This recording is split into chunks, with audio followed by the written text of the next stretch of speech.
¿Dónde más iré, Dios? ¿Dónde más iré? Tienes palabras de vida eterna. ¿Dónde más iré, Dios? ¿Dónde más iré? Tienes palabras de vida eterna. ¿Dónde más iré, Dios? ¿Dónde más iré? Tienes palabras de vida eterna. ¿Dónde más iré, Dios? ¿Dónde más iré? Tienes palabras de vida eterna. El título de este sermón es Oración de quien es maltratado injustamente. Salmo 54, leemos la palabra del Señor, dice: al músico principal en Nejinot, masquil de David, cuando vinieron los cifeos y dijeron a Saúl: ¿no está David escondido en nuestra tierra? Oh Dios, sálvame por tu nombre, y con tu poder defiéndeme. Oh Dios, oye mi oración, escucha las razones de mi boca, porque extraños se han levantado contra mí, y hombres violentos buscan mi vida. No han puesto a Dios delante de sí. Selah. He aquí, Dios es el que me ayuda. El Señor está con los que sostienen mi vida. Él devolverá el mal a mis enemigos. Córtalos por tu verdad. Voluntariamente sacrificaré a ti. Alabaré tu nombre, oh Jehová, porque es bueno. Porque Él me ha librado de toda angustia y mis ojos han visto la ruina de mis enemigos. Oramos nuevamente y luego vamos a la palabra de Dios. Bendito Señor, te doy gracias por cada día nos ayudás, nos bendecís y hoy nos da la posibilidad de volver a escuchar tu palabra. Te pido que me des la guía para poder hacerlo de una manera que te honre, que pueda expresar con fidelidad tu palabra y que puedas abrir nuestro corazón y puedas hablar en nuestra vida muy profundamente en este día. Señor, entregamos ese tiempo en tus manos, que vos los dirijas en todas las cosas y nos ayudes. Amén y amén.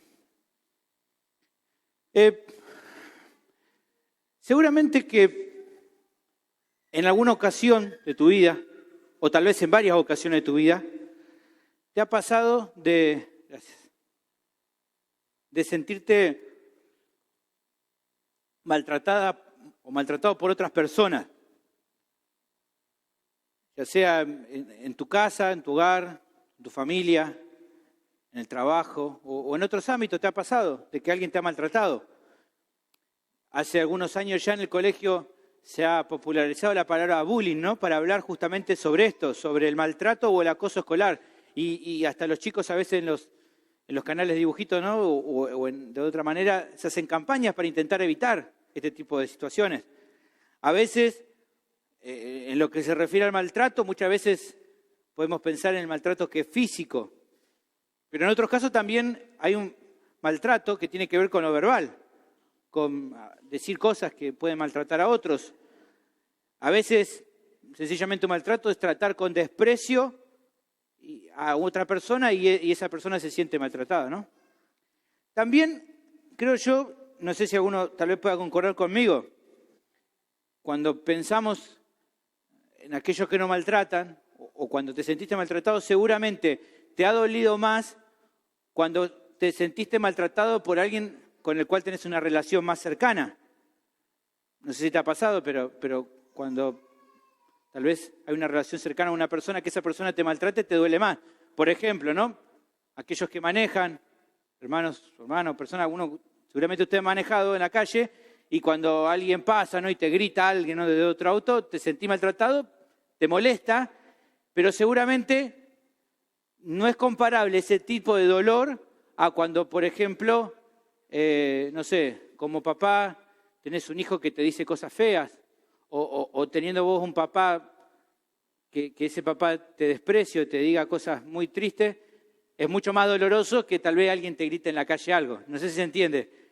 Cuando hay una relación más cercana, el desprecio o el maltrato duele más.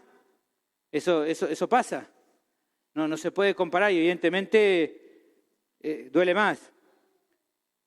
Pensando no en otro ámbito, ¿no? En el trabajo, por ejemplo, que escuche por ahí que alguien te grita o te trata mal, por ahí te duele un poco, pero por ejemplo, a alguno le ha pasado que por ahí en el ámbito de trabajo uno tiene personas con las cuales ha trabajado durante muchos años y de repente te enterás que un día esa persona habla de vos cualquier cosa que no es verdad, ¿no? Y te duele más, porque si ya me conocés, ¿cómo podés hablar mal o decir algo que no es cierto? Y eso te duele más. Entonces, evidentemente la cercanía a la hora del maltrato hace que uno se duela un poco más cuando pasa. Uno se siente más dolorido. También otro de los dolores tristes que a veces nos ha tocado vivir a muchos los que estamos aquí es cuando nos maltratan por nuestra fe. Había gente que estaba en tu entorno, que te manifestaba aprecio, familiares, amigos, que cuando vos empezaste a decir que conociste al Señor, que venís a la iglesia, que sos cristiano evangélico, te empezaron a despreciar, ya no querían estar con vos, no querían compartir tiempo con vos, ¿no? Cuando los llamás no te responden, o como que ya no es la misma relación y te sentís que te tratan mal. Y eso también duele.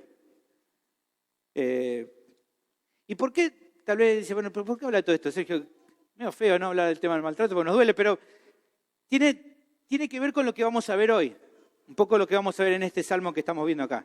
El contexto de este salmo justamente es una situación de maltrato injusto que sufrió aquí David, el salmista. Y a partir de una situación de maltrato bastante injusto, vemos que justamente él reacciona y ora a Dios pidiendo ayuda en este dolor grande que él está sintiendo. De eso se trata en gran parte del salmo que vamos a ver hoy.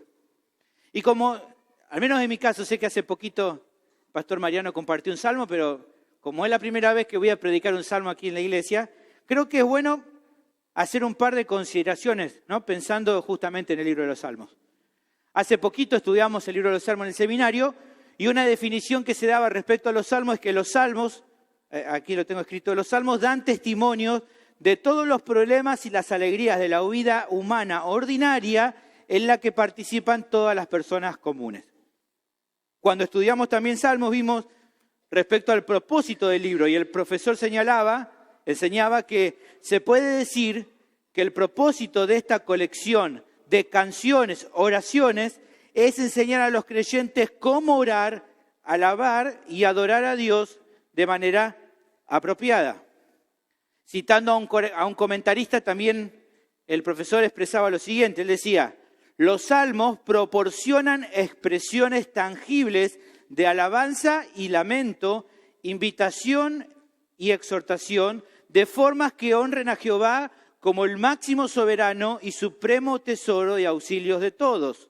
Juntos, decía el comentarista, los salmos exaltan la grandeza y fidelidad de Jehová, la centralidad de la palabra, la esperanza de su reino mesiánico y la necesidad de perseverar en confianza y lealtad a Dios. Esta es la definición que da un comentarista. Ahora, este Salmo 54 en particular, los salmos están catalogados de diferente manera, pero este salmo en particular se cataloga como salmos de lamento, así se le llama, es un salmo de lamento. ¿Qué quiere decir que sea un salmo de lamento? Bueno, se denominan así a estos salmos, porque a este y a otros, ¿no?, que hay, porque son composiciones que surgen de la angustia, del dolor, del abandono o de la desorientación. El Salmo de Lamento explica o implica que hay un dolor en el salmista. Y este dolor de los diferentes salmistas que escribieron los Salmos de Lamento puede provenir de diferentes fuentes. Puede provenir, por ejemplo, de Dios mismo. El Salmo 38 nos habla de que Dios es el que está angustiando al salmista. En otros casos, la causa del lamento del salmista tiene que ver con pecados que él ha cometido o aflicciones internas del salmista. El famoso Salmo 51 que conocemos, vemos que el dolor es causado a causa del pecado. Dice, ten piedad de mí, oh Dios, conforme a tu misericordia, conforme a la multitud de tus piedades, borra mis rebeliones. El salmista está lamentándose a causa de lo que él ha hecho mal. En otras ocasiones, los salmos de lamento, la fuente de lamento tiene que ver con un enemigo externo, que aunque en este caso en particular se sabe cuál es el enemigo externo, generalmente no se sabe cuál es el enemigo. El Salmo no lo dice, justamente porque creemos de que el Salmo busca ser de manera general para cualquier tipo de situación, por eso no sea específico, aunque en este caso sí, vamos a ver que tenemos la situación. Entonces, habiendo hecho este repaso y considerando Vi las caras de muchos de ustedes cuando les dije, ¿no? De que muchas veces nos sentimos maltratados injustamente. A veces sufrimos dolor por eso. A veces sufrimos dolor por el maltrato injusto de alguien cercano a nosotros. Muchos de ustedes dijeron, sí, la verdad que sí. Evidentemente creo que este salmo nos va a ayudar muchísimo. Porque así como el salmista sufrió dolor, nosotros muchas veces vamos a sufrir dolor. Y es importante entonces ver cómo por medio de esta palabra podemos saber cómo actuar ante esas situaciones. ¿Me van siguiendo? Bien.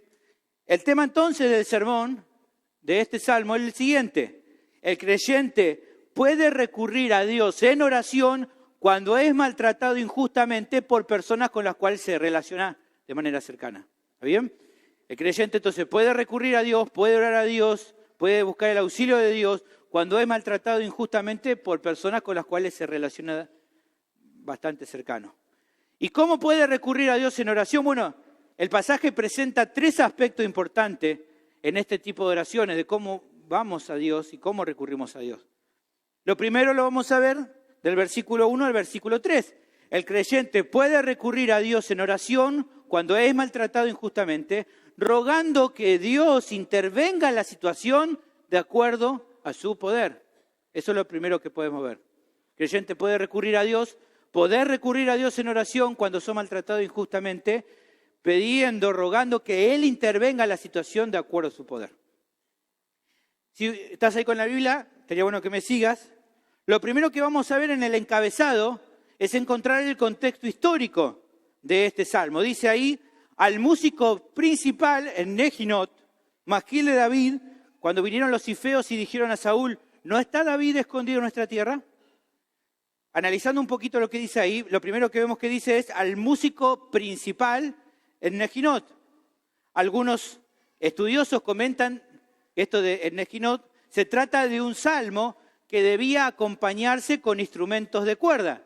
Si vos tenés ahí la Biblia de las Américas vas a ver que justamente se habla de eso, con instrumentos de cuerda. Aparentemente este salmo tenía que ser acompañado con instrumentos de cuerda. Luego, si vos al encabezado habla también de que es un masquil. Y la realidad es que entre los estudiosos no hay una definición absoluta sobre qué significa esta palabra, masquil. No hay una completa certeza, pero algunos infieren que se trata de que es un salmo didáctico o para instrucción. Algunos dicen que de eso tiene que ver con que sea un masquil. También ahí el salmo nos da el nombre del autor. ¿Quién es el autor de este salmo? ¿Quién dice ahí? David. David es el autor de este salmo. Es un salmo que escribió él, que él compuso.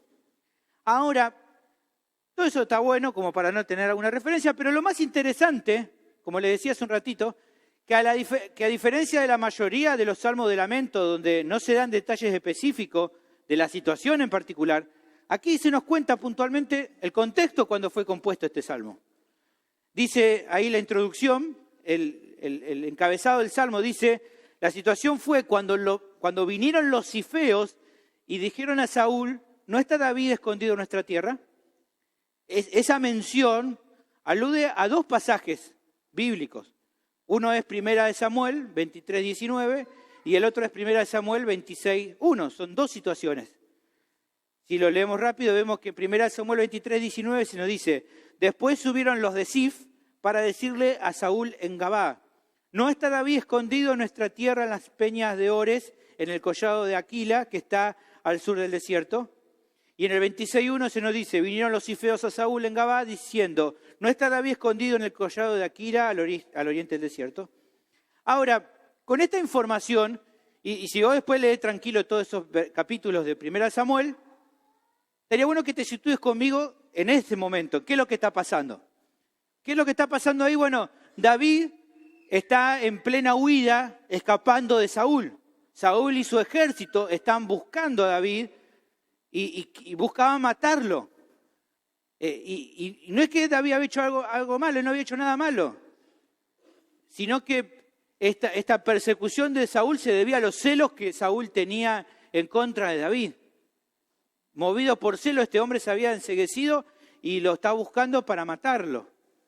Ahora, está muy bueno porque vas a ver también, si vos lees ahí después los capítulos capítulo 23, 1 Samuel, capítulo 24, capítulo 23 vas a encontrar que en medio de esta situación en la cual David está huyendo junto con su pequeño grupo, su pequeño ejército que lo acompaña. Él está huyendo y en medio de esta huida resulta que se le da la posibilidad para ayudar a un pueblo, a una ciudad que se llamaba Keila. Esta ciudad estaba siendo atacada por filisteos y David pregunta a Dios si consulta si tiene que ayudarlos y bueno, Dios le dice que sí, entonces él va y liberta a este pueblo Keila, que era una ciudad que estaba dentro de la tribu de Judá, y él los liberta. Y eso lo vemos en 1 Samuel 23:5. Ahora, fíjense, ¿no? Aún cuando lo estaban acusando de que él era un enemigo de Israel y todo lo que estaban diciendo de David, él ayuda al pueblo, ayuda a una ciudad. Y a pesar de esto, Saúl lo sigue persiguiendo.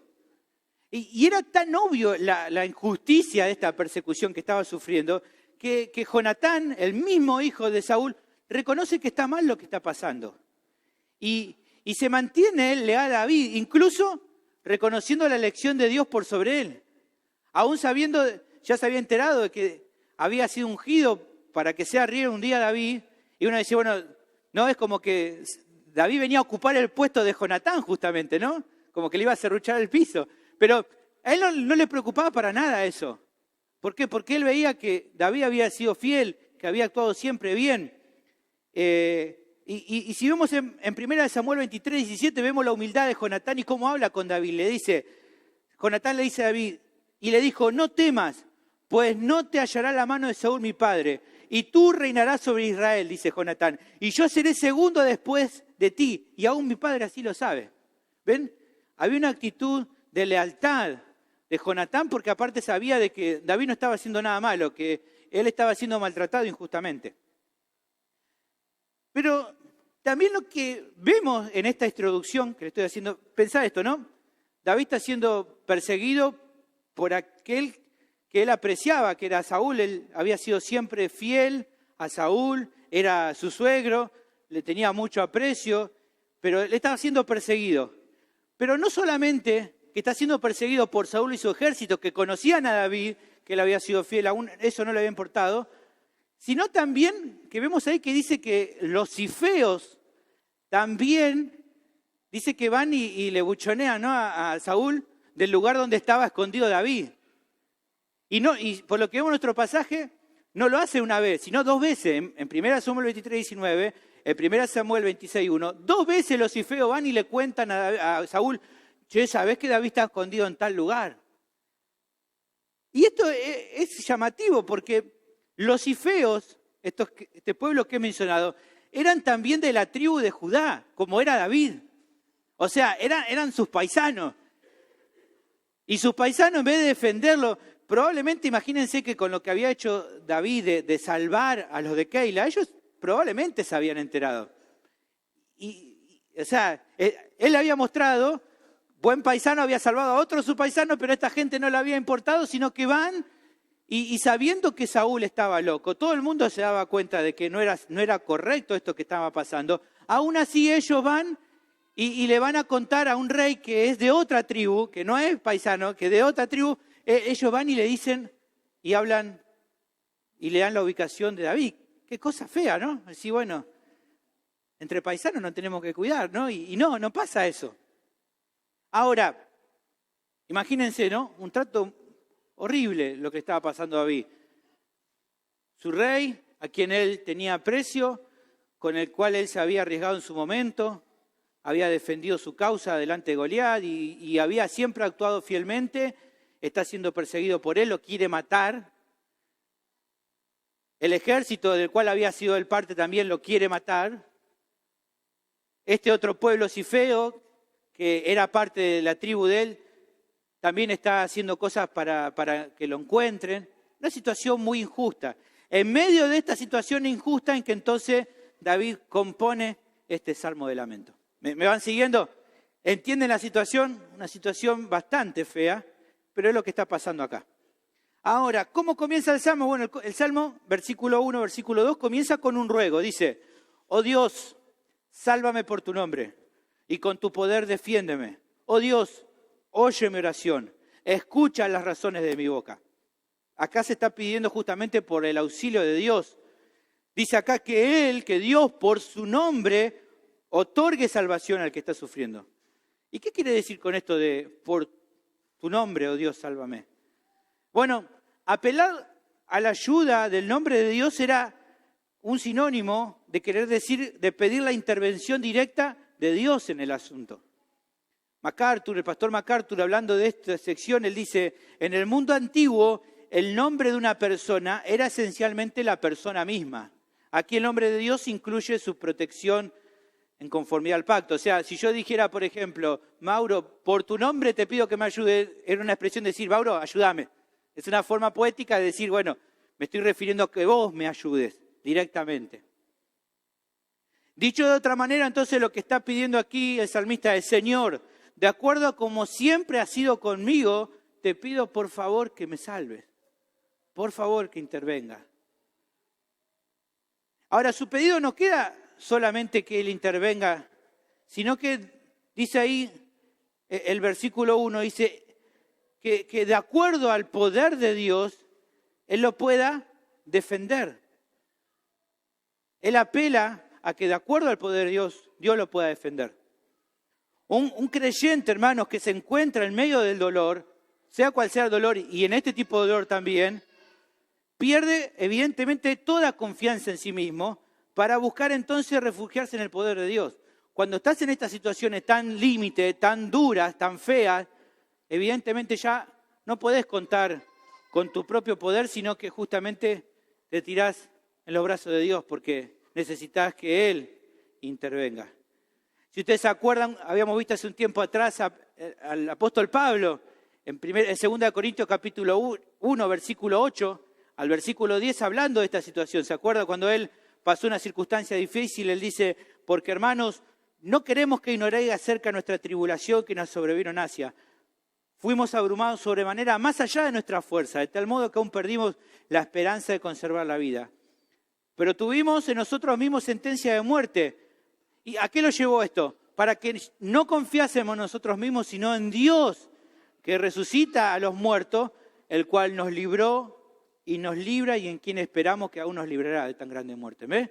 Cuando la situación no da para más, cuando la situación te lleva a un dolor tan extremo, lo único que te queda es confiar en Dios. Cuando ya tus fuerzas se acaban, cuando ya tu inteligencia no alcanza, tu sagacidad no alcanza, es cuando entonces no te queda otra que recurrir a Dios. ¿Y sabes una cosa? El Señor es quien te pone en ese momento así. Es Él quien te lleva a dejar de confiar en tus propias fuerzas. Es Él el que no está esperando que soluciones ese problema tan grave con tu propia fuerza, sino que confíes en su poder. Esa es la realidad de la situación. ¿Y por qué quiere que confíes en su poder? Bueno, porque la Biblia nos dice que Él es omnipotente y que Él tiene todo el poder para cambiar la situación tan siquiera en un instante, si Él quisiera. Él es omnipotente, Él es todo, la Biblia lo llama todopoderoso, que Él tiene todo el poder para hacer la obra. Por eso, cuando sos maltratado injustamente, cuando hay dolor por eso, una de las cosas más sabias que puedes hacer es recurrir a Dios en oración, buscando que en su poder Él intervenga en lo que estás pasando. Este es el primer aspecto que tenés que considerar. Cuando estás padeciendo este tipo de situaciones de maltrato injusto, buscá en el poder de Dios, rogá por el poder de Dios para que Dios pueda intervenir. Es lo más sabio que puedes hacer en ese momento. Ahora, ¿cómo puedes estar seguro? A veces dice, bueno, pero Sergio, Él tiene poder, pero ¿tendrá poder Dios para salvar? Vos no sabés la situación que estoy pasando. Vos no te das una idea, Sergio, lo que estoy viviendo. Bueno, mirá, sí, Él tiene todo el poder. Podés estar seguro. Podría darte un montón de razones para asegurarte que Dios tiene el poder para obrar en esa situación que estás pasando. Pero hay una razón que tal vez se impone por sobre todas las cosas y que te demuestra que Él tiene todo poder. ¿Sabes cuál es?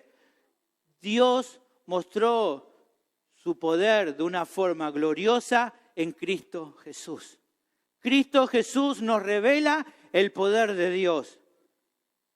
Cuando Él estuvo en esta tierra, Él desplegó una y otra vez el poder de Dios.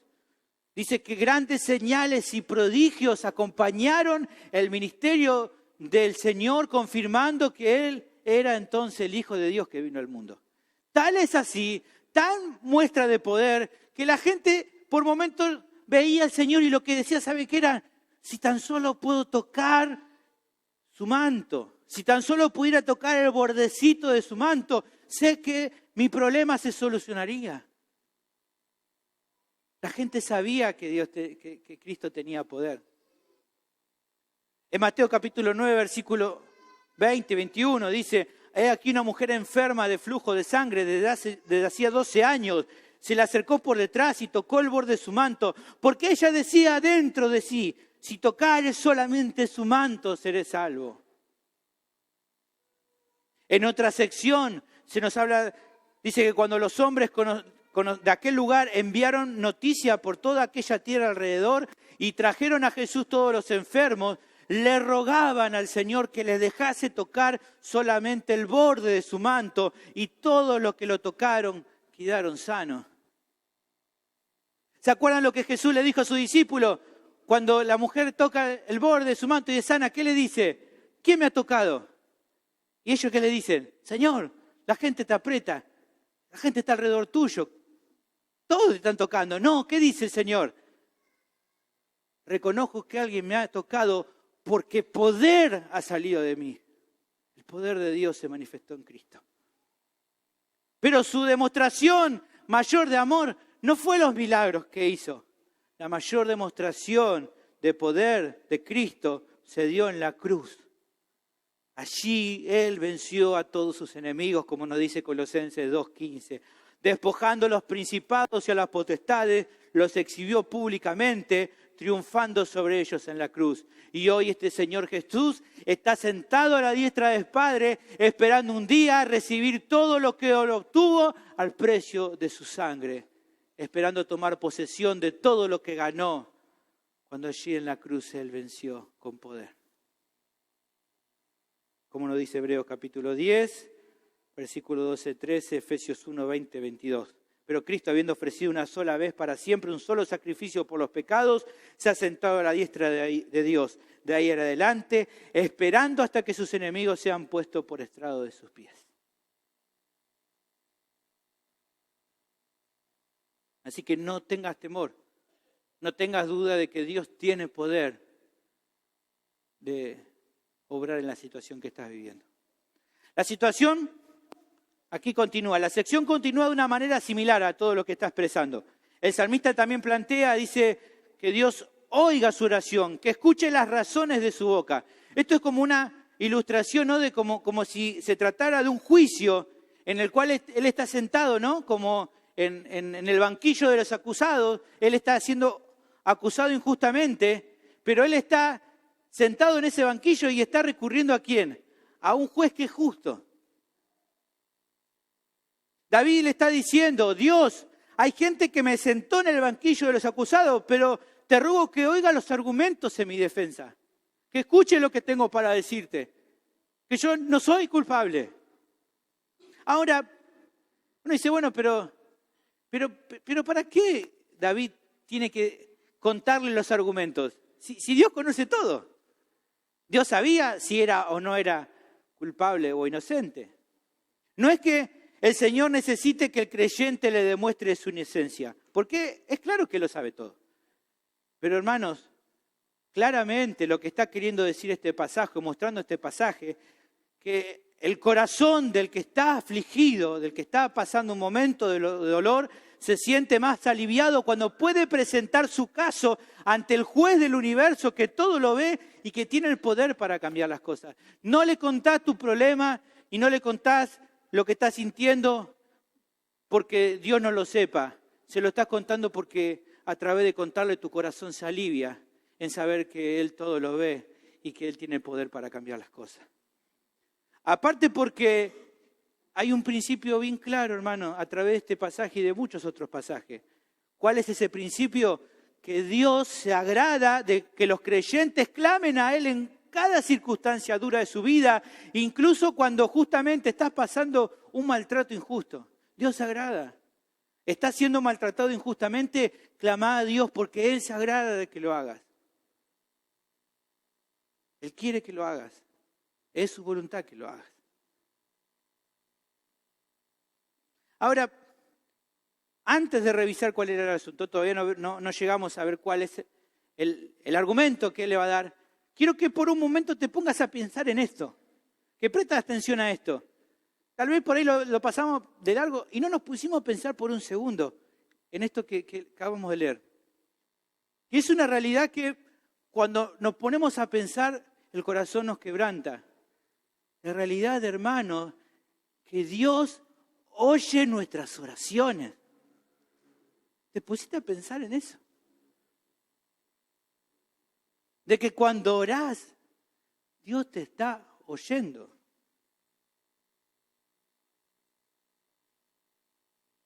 El Rey del universo, aquel que es adorado por las huestes celestiales, aquel que dice la Biblia que ningún hombre puede ver, que los cielos de los cielos no pueden contener, está dispuesto a oírte cuando clamás a Él. Pero no lo hace, a veces, bueno, claro, me oye porque yo soy muy importante. No lo hace porque vos seas importante. No lo hace porque seas el mejor orador de todo. O no lo hace porque tengas un ministerio muy importante. Lo hace sencillamente porque en su gracia y misericordia te concede el privilegio de que puedas presentarte delante de su trono y presentar tus problemas. Y la esperanza de hoy para el creyente, hermanos, se encuentra expresada tal vez de las mejores maneras en el libro de Hebreos. ¿Qué dice? Lo que cantamos a veces, ¿se acuerdan? Acerquémonos pues confiadamente al trono de la gracia para alcanzar misericordia y hallar gracia para el oportuno socorro. Hermanos, qué privilegio que tenemos, qué privilegio. Ahora, habiendo expresado entonces su ruego a ser oído, el salmista presenta entonces la causa de su dolor, versículo 3. Dice, porque extraños se han levantado contra mí, hombres violentos buscan mi vida, no han puesto a Dios delante de sí. Aquí lo que se remarca es que se habla primero de extraños, esto puede ser traducido como gente extraña o extranjera, que se habían puesto en su contra. Entonces se han levantado contra mí y se han puesto en mi contra. Ahora, de acuerdo a lo que vimos al contexto, esta gente que se ha levantado en contra, evidentemente se está refiriendo a los cifeos que habían avisado a Saúl donde se escondía David. Ahora, dijimos que los cifeos, ¿a qué tribu pertenecía? A la tribu de Judá. Entonces, eran nativos de Israel. Ahora, ¿por qué le dice extraño, extranjero? ¿Por qué lo llama de esta manera? Bueno, la respuesta es simple, hermano. Estas personas eran israelitas de nacimiento, pero no eran judíos de corazón. O sea, esta gente, David está reconociendo y le está hablando a Dios diciendo que esta gente adoraba a Dios superficialmente, pero no podían considerarse como creyentes genuinos. Por eso lo llama extranjero, por eso le llama gente extraña.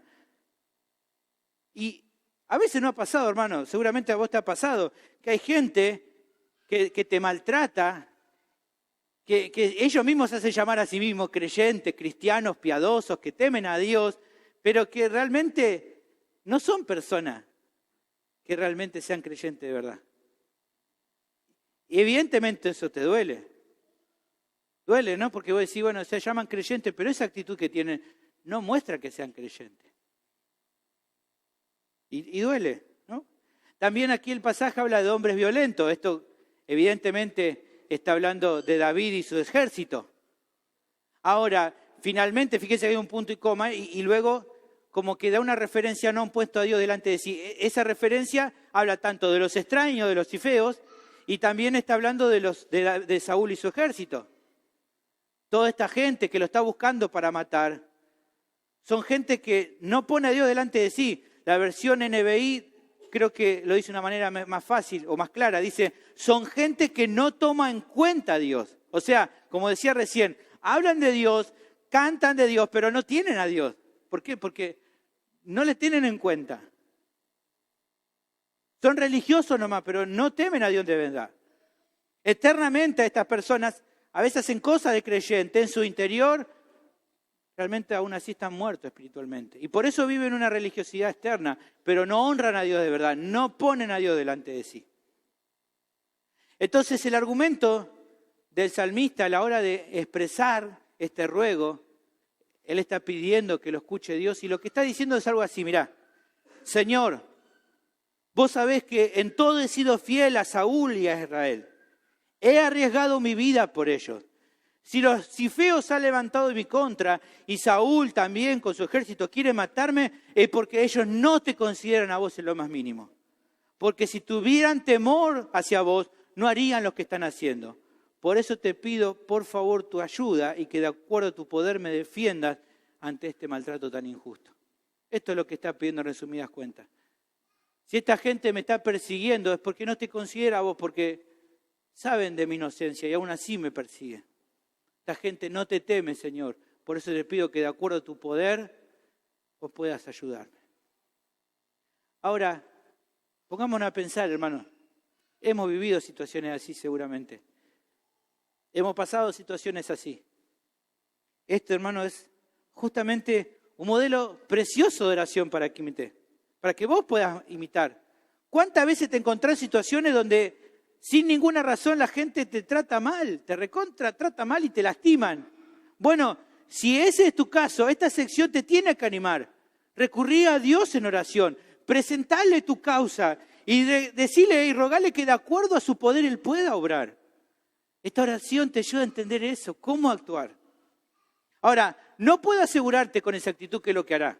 Voy a decir, bueno, entonces, si yo le clamo como Él tiene todo el poder, seguramente va a solucionar el problema. No puedo asegurarte eso. No puedo asegurarte que Él quite ese problema del camino. Pero sí puedo darte una promesa segura. ¿Cuál es esa promesa? ¿Cuál es lo que puedo asegurarte? Que Él usará esa situación para tu propio bien. Eso sí te puedo asegurar. Romanos 8:28 nos asegura eso.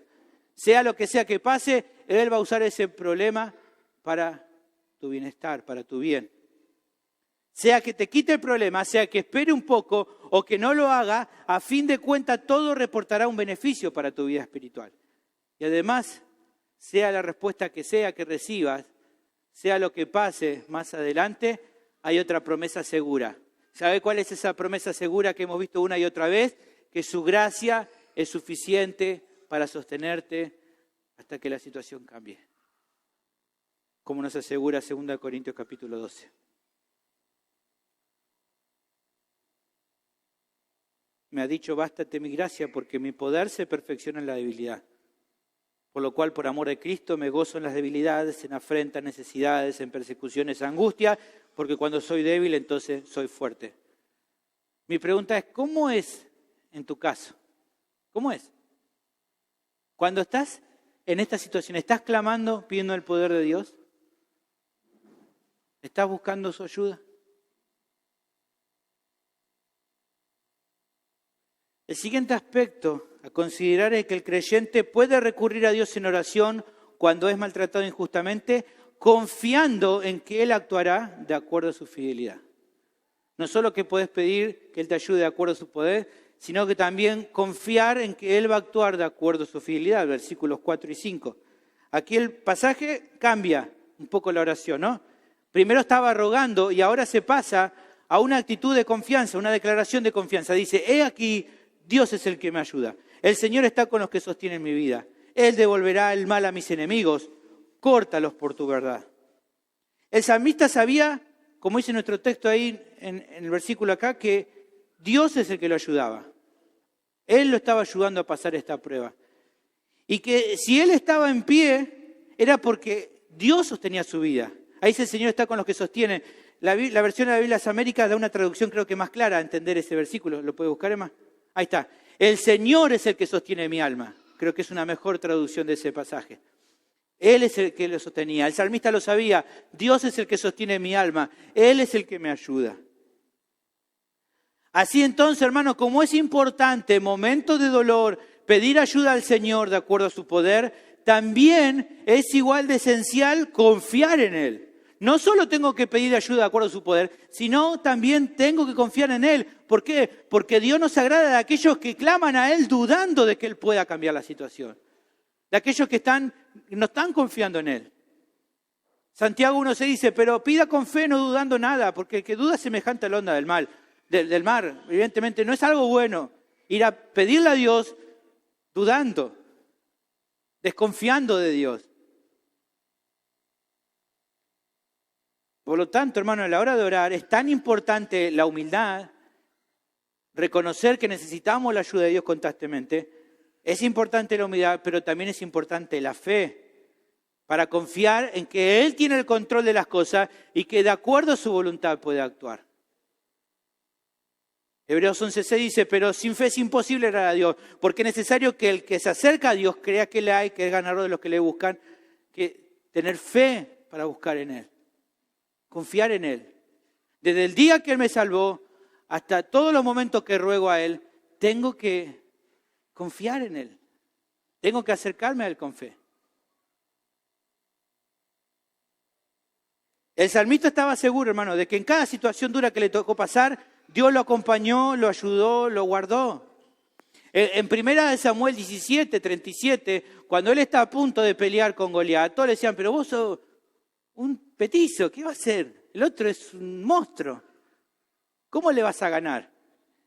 ¿Y saben lo que le dice David? Dice, añadió David, Jehová, él antes te ha dicho, si venía alguien a agarrar a tu oveja, tu siervo le tiraba, lo sacaba corriendo. Pero él dice algo más aquí en este versículo que es importante. Dice, Jehová, que me ha librado de las garras del león y de las garras del oso, Él también, Jehová, me librará de la mano del filisteo. Él no estaba confiando de que sabía tirar piedra y que le apuntaba a la cabeza del hombre. Él no estaba confiando en que él era muy poderoso. Él estaba confiando de que Dios lo iba a guardar, de que Dios lo iba a ayudar. De que sea quien sea que tendría al frente, Dios estaba con él. Eso es lo que le daba la confianza. Él podía confiar en el Señor, sea que tuviera que pelear contra un animal, sea que tuviera que enfrentar al gigante Goliat, que tuviera que afrontar el maltrato injusto. ¿Por qué? Porque sabía que el mismo Dios que lo sostuvo ante el oso, que lo sostuvo ante este soldado tan gigante como Goliat, era el mismo que lo iba a sostener en esta persecución tan triste que él estaba sufriendo. Es el mismo Dios. Ahora, ¿qué es lo que esperaba David en esta situación? Bueno, él estaba esperando de que, como dice nuestro versículo ahí, versículo 5, él estaba esperando que Dios devolviera el mal a sus enemigos. O sea, el mal que ellos pensaron en hacerle se transformara en su propio juicio. Algo similar, ¿se acuerdan? Si ustedes han leído el libro de Esther hace poco, ven que pasa algo similar, ¿se acuerdan con Amán? Amán prepara una horca para matarlo a los judíos y para matar a Mardoqueo, y con la misma horca que él quiere matarlo a otro, lo terminan matando a él. Entonces el salmista dice, el mal que ellos desean que se vuelva para ellos, que juzgarlo de acuerdo al mal que ellos están pensando para mí. Y luego su confianza se refleja en lo que sigue, que es bastante duro. Fíjense que dice, córtalos por tu verdad. Mira, América dice, destrúyelos por tu fidelidad. Es duro, ¿no? Dice, pero ¿no está siendo duro David con lo que está diciendo? ¿Será que nosotros también podemos decir destruirlos? Bueno, esta no es la única porción de Salmo donde hay expresiones así de fuertes. En este caso, el punto es que la gravedad del mal hacía necesario que Dios tuviera una acción radical en el asunto. ¿Por qué? Porque, hermanos, Saúl no estaba buscando a David para decirle, David, qué mal que estuviste, o para pegarle un cachetazo a David, o para entregarle una carta de documento, ¿no? No es eso. Saúl estaba queriendo matarlo a David. Si lo encontraba, lo iba a matar. Y nadie iba a poder hacerle cambiar de su opinión. Fíjense en 1 Samuel 20, cómo su propio hijo Jonatán, el que iba a ser su sucesor supuestamente en su trono, está queriendo hablar con su padre, intentando hacerlo entrar en razón de que lo que estaba haciendo no estaba bien. Y fíjense lo que hace Saúl. Entonces dice, se encendió la ira de Saúl contra Jonatán. Y dice, le dijo, hijo de la perversa y rebelde, le dice al hijo. En otra traducción dice, hijo de mala madre, le dice, terrible. ¿Acaso no sé que tú has elegido al hijo de Isaí para confusión tuya y para confusión de la vergüenza de tu madre? porque todo el tiempo que el hijo de Isaí viviere sobre la tierra, ni tú estarás firme ni tu reino. Está medio loco, ¿no? Envía pues ahora y tráemelo, porque ha de morir, le dice Saúl. Y Jonatán respondió a su padre y le dijo, ¿por qué morirá? ¿Qué ha hecho? Está preguntando algo razonable, ¿qué hizo tan malo? Pero fíjense la respuesta de Saúl. Entonces Saúl le arrojó una lanza para herirlo, de donde entendió Jonatán que su padre estaba resuelto a matar a David. Todos nos damos cuenta. Estaba preocupado supuestamente por el reino y casi se queda sin príncipe. Casi lo clava contra la pared al hijo.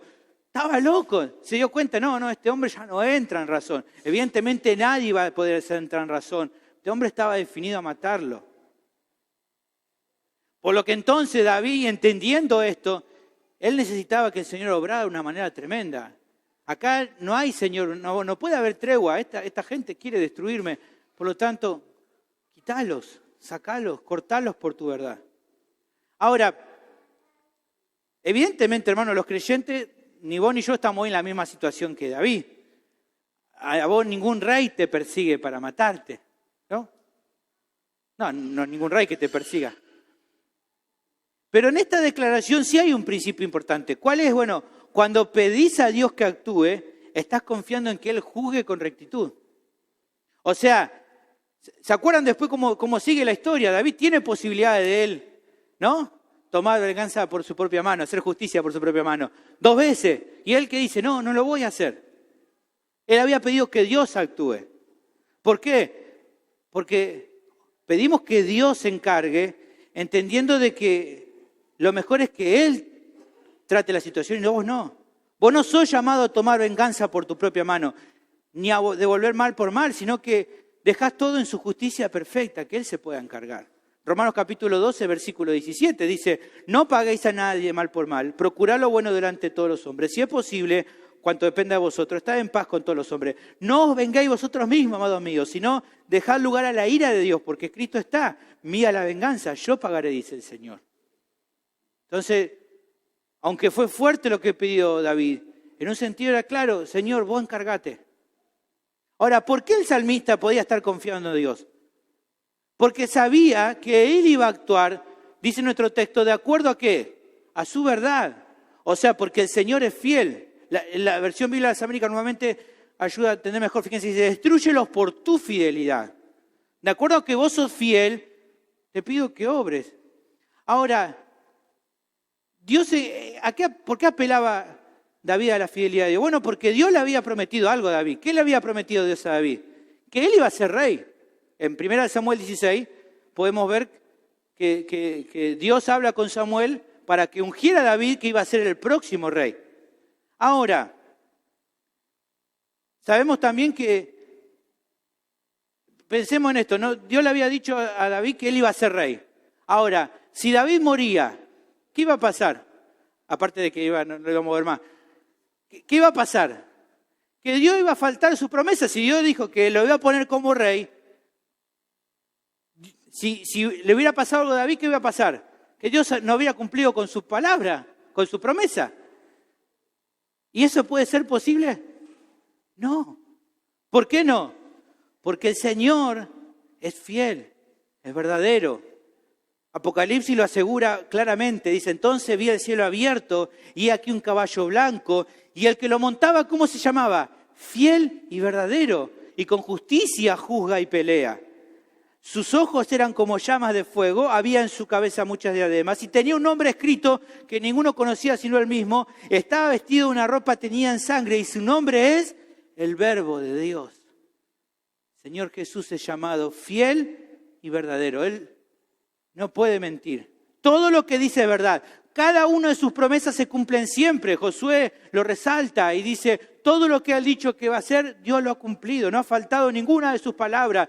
Pablo lo dice en 2 Corintios capítulo 1 versículo 20. Todas las promesas de Dios son en el sí, en el amén, por medio de nosotros para gloria de Dios. Todo lo que Dios ha dicho se va a cumplir. ¿Por qué? Porque como dice Número 23, 19, Dios no es hombre para que mienta, no es hijo de hombre para que se arrepienta. Él dijo y no hará, habló y no ejecutará. Si Él prometió algo lo va a cumplir porque Él es fiel, porque Él es verdad. El solo hecho de considerar que Dios es fiel, hermano, es suficiente para tener absoluta confianza en Él, incluso cuando son maltratados injustamente. Este entonces es el segundo aspecto que tenés que considerar en estos momentos. Poder recurrir a Dios en oración, confiando que de acuerdo a su fidelidad, Él va a actuar. ¿Y qué me ha prometido a mí? Yo no soy David, yo no me va a poner Él como rey de Israel. No, pero ¿qué te prometió Él? Y a cada uno de los creyentes. ¿Qué dijo en Mateo 28:20? A ver, ¿se acuerdan? Yo estaré con ustedes todos los días hasta el fin del mundo. Amén. Él va a estar con nosotros. No nos va a dejar, somos su pueblo. Él no nos va a abandonar. Por eso podemos confiar en Él. Incluso cuando está todo patas para arriba, cuando el maltrato se vuelve muy doloroso, podemos seguir confiando en Él porque Él no cambia, Él siempre es fiel. ¿Cómo sabemos, hermanos, que Él es fiel? Porque su mayor muestra de fidelidad ha sido haber enviado al Hijo al mundo, cumpliendo así su promesa de salvación para los pecadores. Su mayor muestra de fidelidad es que en Cristo Él vino al mundo. Mateo capítulo 1, versículo 21 dice, y darás al un hijo y llamarás su nombre Jesús, porque Él salvará a su pueblo de sus pecados. Todo esto aconteció para que se cumpliese lo dicho por ¿quién? Lo dicho por el Señor, por medio del profeta, cuando dijo, he aquí una virgen concebirá y dará a luz un hijo y llamará su nombre Emmanuel, que traducido es Dios con nosotros. Él cumple con su promesa. Este es Jesucristo, la simiente de Abraham, en el cual serían benditas todas las familias de la tierra. Evidentemente Dios cumplió con Jesús. Cristo es el descendiente de David que ocuparía el trono eternamente. Lucas capítulo 1, versículo 31 en adelante lo asegura. Le dice nuevamente el ángel, y ahora concebirás en tu vientre y darás a luz un hijo y llamarás su nombre Jesús. Este será grande y será llamado Hijo del Altísimo. Y el Señor Dios le dará el trono de David su padre y reinará sobre la casa de Jacob para siempre y su reino no tendrá fin. Él cumple lo que dice. Él es fiel.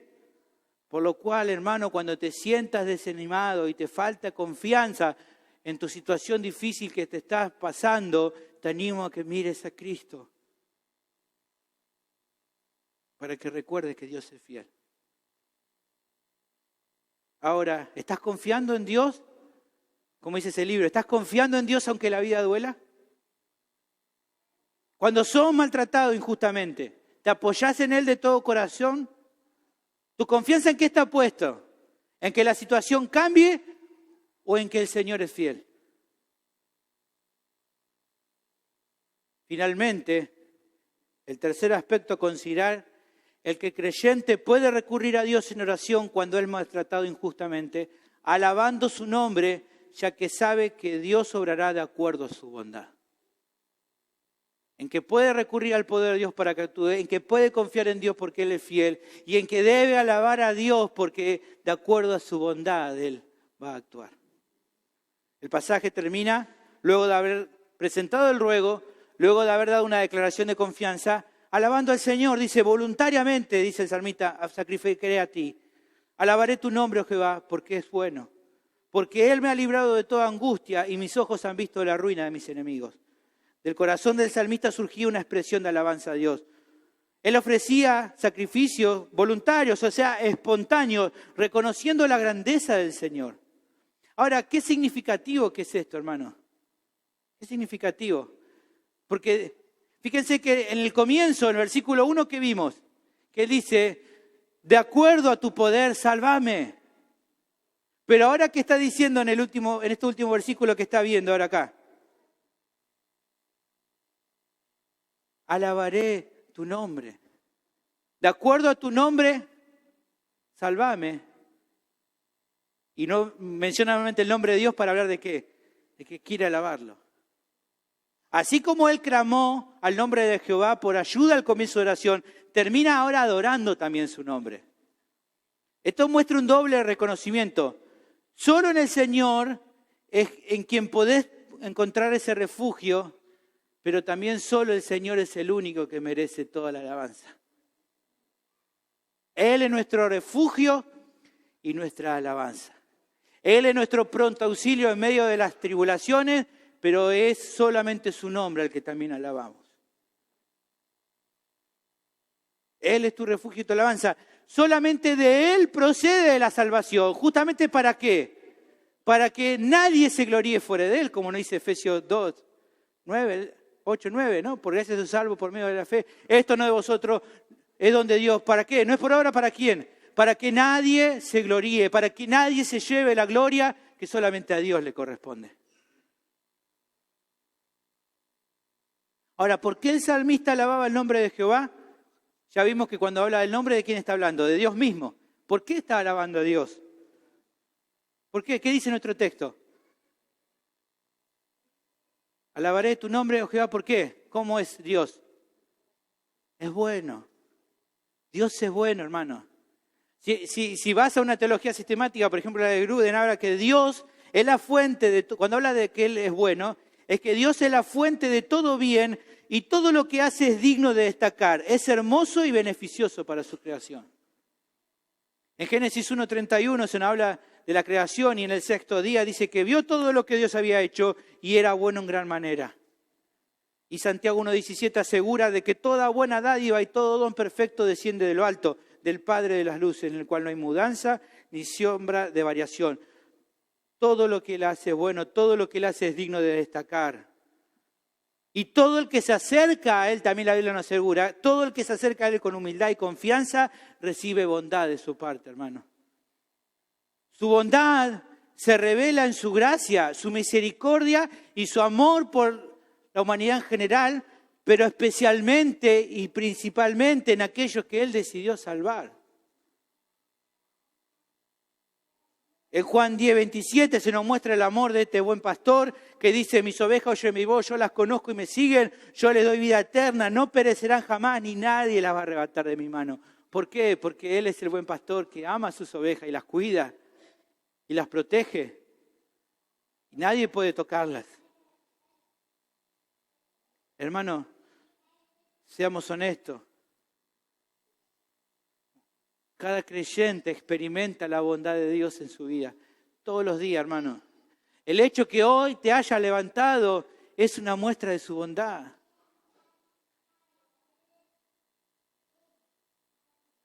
Por lo tanto, hermano, como Él es tan bueno, como Él te muestra todos los días que Él es siempre bueno, como cantamos, la respuesta más lógica, ¿cuál tiene que ser? Tenemos que alabarle.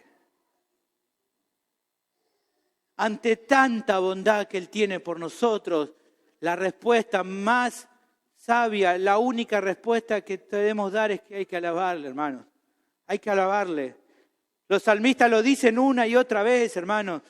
Alaben, Salmo 118:1, que dice, alabad a Jehová. ¿Por qué? Porque Él es bueno. Porque para siempre es su misericordia. Y después dice, díganlo Israel, que para siempre es su misericordia. Díganlo todos, que para siempre es su misericordia. Alábenle porque Él es bueno. Hermano, no hay razón, no hay justificación para que un creyente no adore a Dios. Y de hecho, hermano, si no lo estás alabando hoy, estás pecando.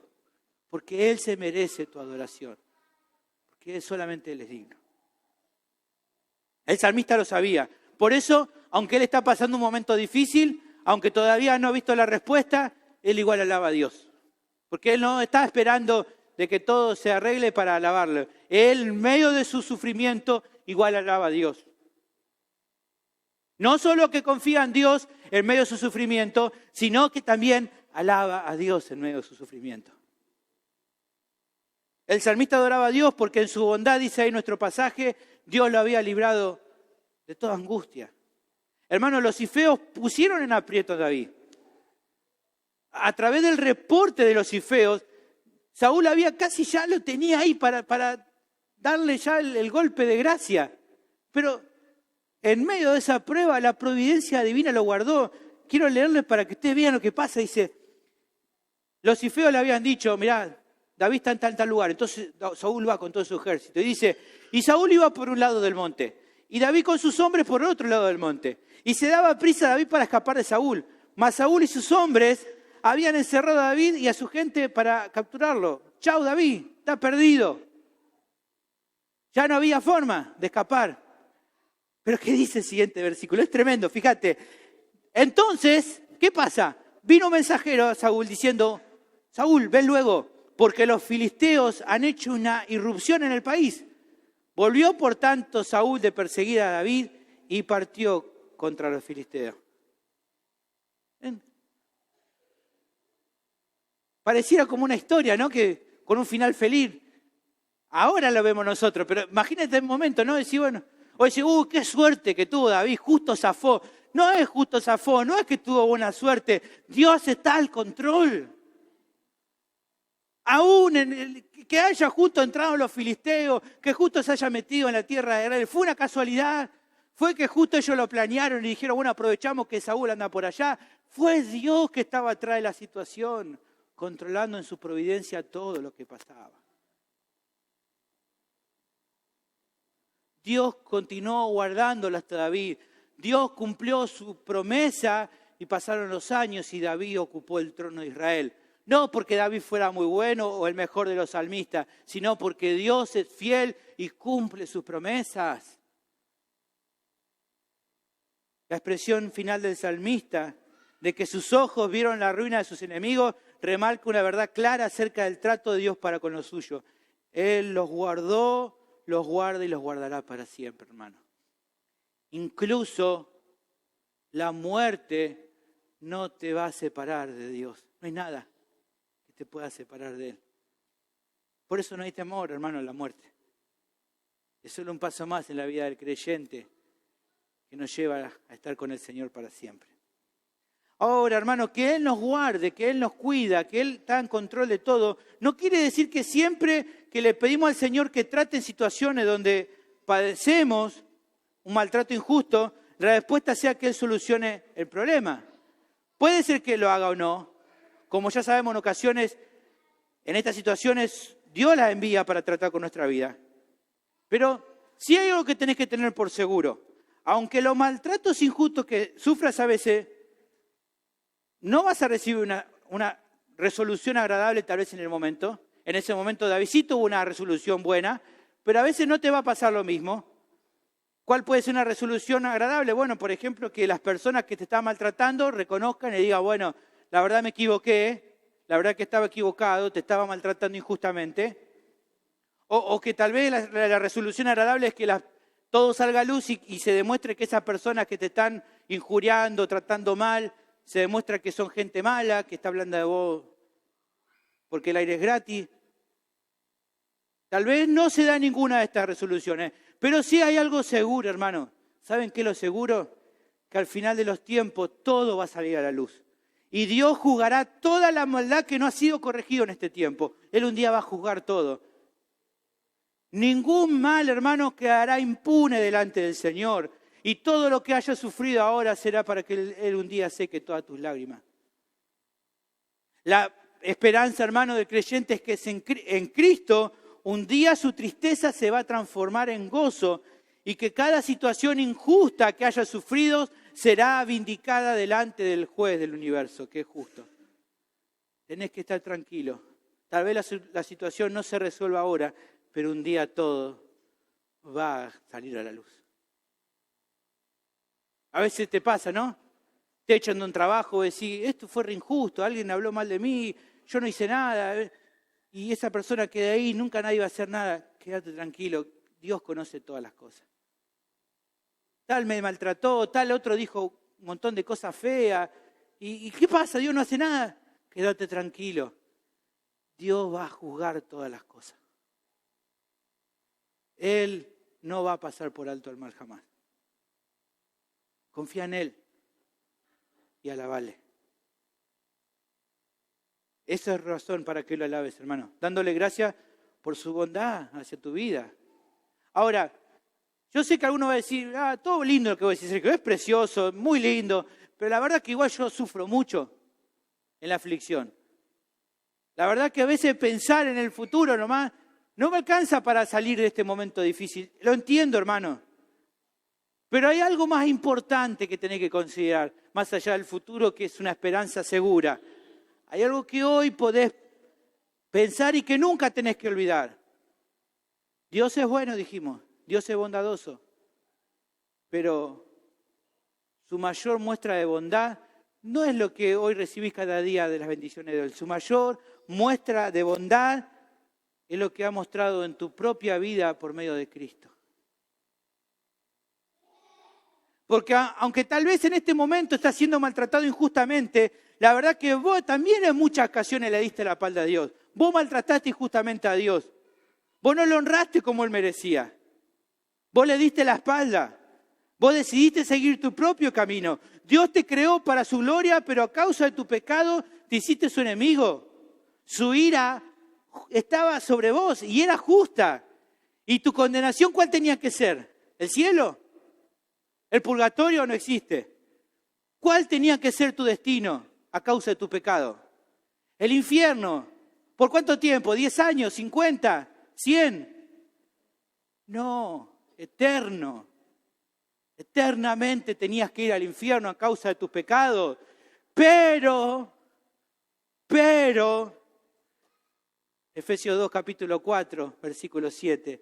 Dios, que es rico en misericordia, por su gran amor con que nos amó, aun estando nosotros muertos en pecado, nos dio vida juntamente con Cristo. Por gracia sois salvos. Y juntamente con Él nos resucitó y asimismo nos hizo sentar en los lugares celestiales con Cristo Jesús para mostrar en los siglos venideros las abundantes riquezas de su gracia. ¿En qué?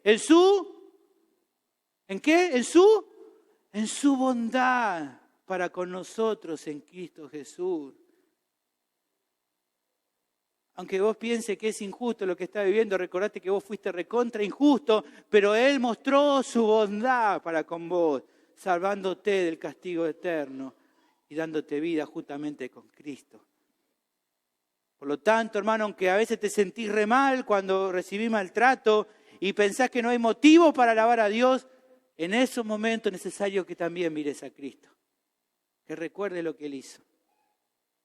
Pensá en lo que Él te hizo por vos y te vas a dar cuenta que los problemas actuales que te toca vivir, los dolores que te toca vivir, no son de nada comparados con el gran problema que tenía, que era insolucionable. ¿Cuál era? Tus pecados. No podías salir de ese problema y Dios te dio la única solución, que fue haber venido al mundo, haber venido a la vida que vos no podías vivir, dado su vida en la cruz y por medio de eso darte su justicia perfecta para que tus pecados puedan ser perdonados.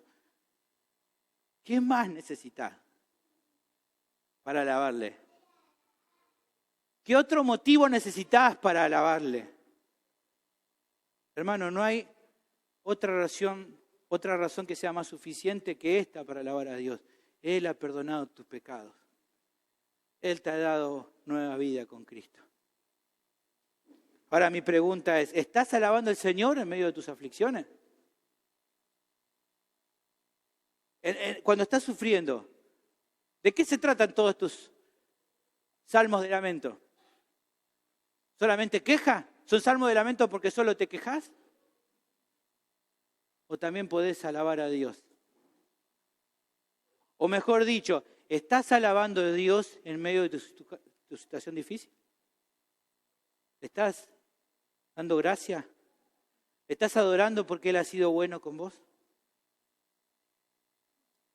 La oración de David, hermano, es un modelo que entonces podemos recurrir cuando estamos sufriendo un maltrato injusto. El salmista reconocía que el Señor era poderoso, que era fiel y bondadoso. Pero también hay algo más que decir al respecto. Y animo a pensar a los que hoy están aquí todavía y no conocen a este Dios del cual habla David. Que tal vez vos decís, yo creo en Dios, pero vos sabés en tu corazón que siempre le diste la espalda, que vos seguiste tu propio camino. Lo que puedo decirte en este momento es que así como el salmista recurrió a Dios en medio de su aflicción, hoy vos también podés recurrir si todavía no estás en el Señor, si todavía no estás en Cristo. Si todavía seguís tu vida lejos de Dios, este salmo te anima a que hoy vengas a Cristo. El profeta Isaías dio un llamado que puede ser para tu vida y decir, Venid luego, dice Jehová, y estemos a cuenta. Si vuestros pecados fueren como la grana, como la nieve serán emblanquecidos. Si fueren rojos como el carmesí, vendrán a ser como blanca lana. Tus pecados no te permiten estar en paz con Dios. Pero hoy el llamado del Señor es que te dice que todo el que el Padre me da, vendrá a mí. Y el que a mí viene, no le echo fuera. Si estás arrepentido de tus pecados y te das cuenta que Dios, si hoy te morís, te das cuenta de que te vas al infierno porque nunca confiaste en Él, porque le diste la espalda, hoy Dios te está llamando para que te vuelvas a Él de corazón, para que vengas a Él en humildad, reconociendo que estás en bancarrota, que estás perdido sin Dios y que no podés salvarte vos mismo. Mirá, si pues yo soy una buena persona, yo no le hago mal a nadie. Nadie se salva por ser buena persona. Nadie se salva por no hacer nada malo, porque todos somos pecadores y por lo tanto merecemos el castigo eterno. Porque si alguien se pudiera salvar por sus buenas obras, en vano hubiera venido Cristo. Pero Cristo vino al mundo justamente porque Él es el único camino para conocer a Dios. Porque solamente por medio de Él podés recibir la vida eterna y los perdón de tus pecados. Porque tu principal problema es el pecado. Y solamente en Cristo vas a encontrar la solución. Venía ante Él con confianza, poniendo tu fe que el sacrificio de Cristo es suficiente para pagar por todos tus pecados. Si lo haces de corazón, te puedo asegurar que vas a recibir el perdón hoy y la vida eterna. Y entonces solamente ahí es que vas a poder alabar a Dios de verdad. Por eso te animo a que vengas hoy a Cristo, que no esperemos. Padre, te doy gracias.